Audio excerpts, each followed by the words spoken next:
አእምሮአችሁ ልክ እንደ አንድ የጦር ሜዳ ወይም ፍርድ ቤት የሚሆንባቸው አጋጣሚዎች አሉ። ዳኛውም፣ ከሳሹም፣ ተከሳሹም፣ እስረኛውም ራሳችሁ ትሆናላችሁ። ይህ የአእምሮ እስር ቤት ኦቨርቲንኪንግ ወይም ከልክ ያለፈ ጭንቀት ይባላል። ሕይወትን እየኖራችኋት አይደለም፣ በሐሳብ እየተነተናችኋት ነው። ከእንቅልፋችሁ ስትነሱ ድካም ይሰማችኋል። ምክንያቱም ሙሉ ሌሊቱን በሕልማችሁ ከማይጨበጡ ጠላቶች ጋር ስትዋጉ አድራችኋል። ከ3 ዓመት በፊት የተናገራችሁትን ቃል መልሳችሁ ታብሰለስላላችሁ። ገና ያልመጣውንና ምናልባትም የማይመጣውን የነገ ችግር ዛሬ ትስሉታላችሁ። የእያንዳንዱን ሰው አስተያየት፣ የእያንዳንዱን ሰው ዝምታ የሌለ ትርጉም እየሰጣችሁ ትተነትናላችሁ። ስሜቱ ልክ በሚሮጥ ማሽን ወይም ትሬድሚል ላይ በከፍተኛ ፍጥነት እንደመሮጥ ነው። ላባችሁ ይንጠፈጠፋል፣ ትንፋሻችሁ ይቆራረጣል፣ ልባችሁ በፍጥነት ይመታል። ነገር ግን ወደ ታች ስትመለከቱ አንዲት እርምጃ እንኳን ፈቅ አላላችሁም።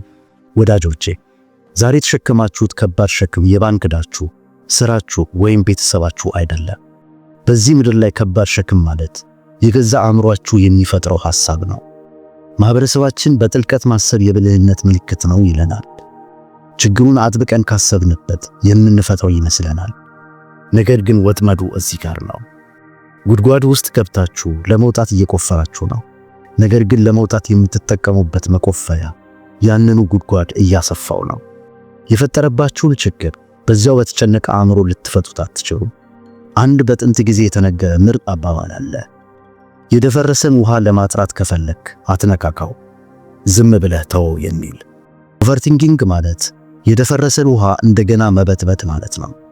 ጥራትን በጉልበት ለማምጣት ትሞክራላችሁ፣ ነገር ግን ውጤቱ የበለጠ መደፍረስ ነው። ዛሬ ኦቨርቲንኪንግን ለማስቆም የ7 ቀናት ጉዞን እንጀምራለን። ሐሳቦቻችሁን ለመዋጋት ሳይሆን ይልቁንም ሐሳቦቹን በማስራብ አቅም ለማሳጣት ከጭንቅላት ፍርድ ቤት ወጥተን ወደ እውነተኛው ዓለም እንገባለን። ኦቨርቲንኪንግን ለማሸነፍ የመጀመሪያው ሕግ ማገዶ ከሌለ እሳት አይነድም የሚል ነው። ጭንቀታችሁ ከምንም አይነሳ፣ ምግብ ያስፈልገዋል። ምግቡ ደግሞ በቀን ውስጥ የምትሰሙት ጩኸት፣ የምታዩት ዜና፣ የምታነቡት ኮሜንትና ማለቂያ የሌለው የሶሻል ሚዲያ መረጃ ነው። አእምሮአችሁን በብዙ መረጃ ስትወጥሩት ያንን መረጃ ለመፍጨት ሲል ብቻ እረፍት ያጣል። ስለዚህ ለመጀመሪያዎቹ 2 ቀናት ሐሳቡን ለመቆጣጠር አንሞክር። የምናደርገው ነገር ቢኖር የማገዶ መስመሩን መቁረጥ ነው። ይህ የማስራብ ጊዜ ወይም ፔሪድ ኦፍ ስታርቬሽን ይባላል። ስልካችሁን የመነካካት፣ መልስ የመፈለግ፣ ሰዎችን ምክር የመጠየቅ ወይም የመስማት ጉጉት ሲያድርባችሁ ቆም በሉ። መሰላቸትን ተለማመዱት። አእምሮአችን የሚበላው አዲስ መረጃ ሲያጣ ይደነግጣል። ከዚያም መረጋጋት ይጀምራል። ጥበብ ያለው በመቀነስ እንጂ በመጨመር ውስጥ አይደለም። ተጨማሪ መልስ አያስፈልጋችሁም። የሚያስፈልጋችሁ ቀነስ ያለ ጩኸት ነው። የመረጃን ዶፍ በመዝጋት አእምሮአችሁ ራሱን ለማሰቃየት የሚጠቀምበትን ጉልበት ትነጥቁታላችሁ። ጩኸቱ ሲቀንስ አንድ አደገኛ ነገር ትመለከታላችሁ። ፋንቶም ሴናሪዮስ ማለትም የውሸት ድራማዎች ይጀምራሉ። ይህም ማለት አእምሮአችሁ የሆረር ፊልም መስራት ይጀምራል ማለት ነው። ስላልመጣ ውድቀት፣ ስለሚፈጠር መለያየት ፊልም ይሰራል። ወንበር ላይ በሰላም ተቀምጣችኋል፣ ነገር ግን ሰውነታችሁ አንበሳ እንደሚያሳድደው ሰው ይርዳል። ልባችሁ ይመታል፣ እጃችሁ በላብ ያጥራል። ይህ የሚሆነው አካላችሁን ትታችሁ በጭንቅላታችሁ ውስጥ ብቻ መኖር ስለጀመራችሁ ነው። ስለዚህ ለቀን 3 እና 4 መድኃኒቱ አካላዊ እንቅስቃሴ ወይም ቪሰራል አክሽን ነው። ኦቨርቲንኪንግ የጭንቅላት በሽታ ሲሆን መድኃኒቱ ግን እጅ ላይ ነው። በማሰብ ውስጥ ሆናችሁ ማሰብን ማቆም አትችሉ፣ በመስራት እንጂ። የሐሳብ አዙሪት ሲጀምር ከሐሳቡ ጋር አትከራከሩ። ሰውነታችሁን አንቀሳቅሱ፣ ከባድ ነገር አንሱ፣ ሳንባችሁ እስኪቃጠል ድረስ ውጡ፣ ቀዝቃዛ ውሃ ንኩ ወይም ስራ ስሩ። አእምሮ የማይጨበጡ ችግሮችን ይፈጥራል። አካል ግን የሚያውቀው አሁን ያለውን እውነት ብቻ ነው።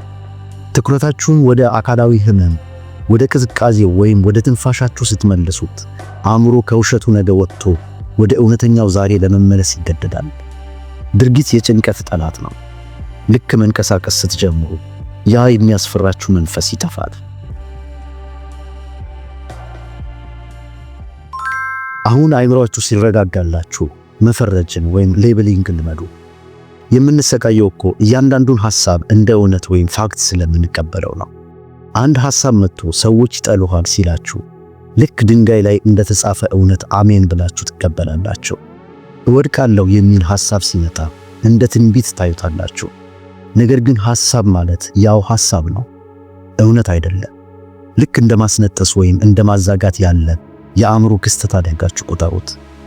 ለእነዚህ 2 ቀናት ታዛቢ ወይም ኦብዘርቨር ሆኖ ጨለማ ሐሳብ ሲመጣ ወንበር አቅርባችሁ አትጋሱት፣ አትዋጉት። ዝም ብላችሁ ስም ሰጡት። እኔ በቂ አይደለሁም ከማለት ይልቅ እኔ በቂ አይደለሁም የሚል ሐሳብ አእምሮዬ እያመጣ ነው በሉ። ይህች ትንሽ ርቀት ነፃነት ናት። በሰማይና በደመና መካከል ያለ ልዩነት ነው። እናንተ ሰማይ ናችሁ፣ ሐሳቦች ደግሞ ደመና። ደመና ሊጠቁር ይችላል፣ ሊዘንብ ይችላል፣ ነገር ግን ሰማዩን ሊጎዳው አይችልም። ደመና ያልፋል፣ ሰማይ ግን ይቆጥ ቀን እስኪመጣ ድረስ ባለበት ይኖራል። ሐሳቡን ሁሉ የኔ እያላችሁ አትፈርሙበት፣ ተዉት ይለፍ።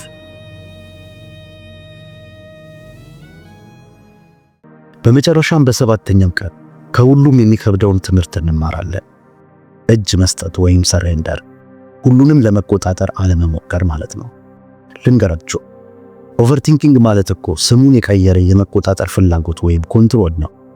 የምትጨነቁት ሁሉንም አቅጣጫ ካሰባችሁበት ህመምን መከላከል የምትችሉ ስለሚመስላችሁ ነው። ውጤቱን መቆጣጠር የምትችሉት ይመስላችኋል። ይህ ግን ትልቁ ውሸት ነው። ንፋስን በእጅ መያዝ እንደማይቻል ሁሉ ነገንም በጭንቀት መቆጣጠር አይቻልም። የሰዎችን ሐሳብና ስሜት፣ የሚመጣውን ክስተት ወይም የነገን ፀሐይ መቆጣጠር አትችሉ። በሌላ አባባል የመኪናውን መሪ መያዝ ትችላላችሁ፣ መንገዱን ግን መቆጣጠር አትችሉ። መቆጣጠር የምትችሉት ነገር ቢኖር በዚህ ሰከንድ ውስጥ ያላችሁን ማንነትና ተግባር ብቻ ነው። ስለዚህ ለመጨረሻው ቀን ትከሻችሁ ላይ የጫናችሁትን የዓለምን ሸክም አውርዱት። ነገ ምን ይሆናል የሚለውን ጥያቄ ምንም ቢሆን እጋፈጠዋለሁ በሚል እምነት ቀይሩት። ዛሬ ላይ ሆናችሁ ለነገ አትምቱ። ችግሩ ከመጣ መፍትሄውም አቅሙም አብሮት ይመጣል። ያኔ በዚያች ሰዓት ታስቡበታላችሁ። ለአሁን ግን እመኑና ልቀቁት። ከአእምሮ እስር ቤት ማምለጥ ከፈለጋችሁ አሳቢ ወይም ቲንከር መሆን አቁማችሁ ነዋሪ ወይም ሊቨር መሆን አለባችሁ። ጩኸቱን አስርቡት፣ ሰውነታችሁን አንቀሳቅሱ፣ ደመናውን ሳትከተሉ ተመልከቱ። እናም ሁሉንም ልቆጣጠር የሚለውን ከባድ ሸክም አውርዱት። ሕይወት እኮ ተሰልቶ የሚያልቅ የሂሳብ ቀመር አይደለችም። ልትደንሱባት የተፈጠረች ሙዚቃ ናት። ሙዚቃው አሁን እየተጫወተ ነው። እናንተ ግን የሙዚቃውን ኖታ በመተንተን ተጠምዳችሁ ዳንሱ እያንደፋችሁ ነው። እስቲ ዛሬ በኮሜንት እንነጋገር። አእምሮአችሁ ደጋግሞ የሚያሳያችሁ ያ የውሸት ፊልም ምንድነው? እንቅልፍ የነሳችሁ ያ ያልተፈጠረ ችግር ምንድነው? በኮሜንት አውጡትና አጋሩ። ወደ ብርሃን የወጣ ጨለማ አቅም የለውም። የጠራ ማንነትን ፍለጋ አብራችሁኝ ስለተጓዛችሁ አመሰግናለሁ። ኦቨርቲንኪንግን አቁሙ፣ መኖር ጀምሩ። እናም ለማይሰበር ሰላም ተነሱ። እስከ መጨረሻው ስለተከታተላችሁኝ አመሰግናለሁ።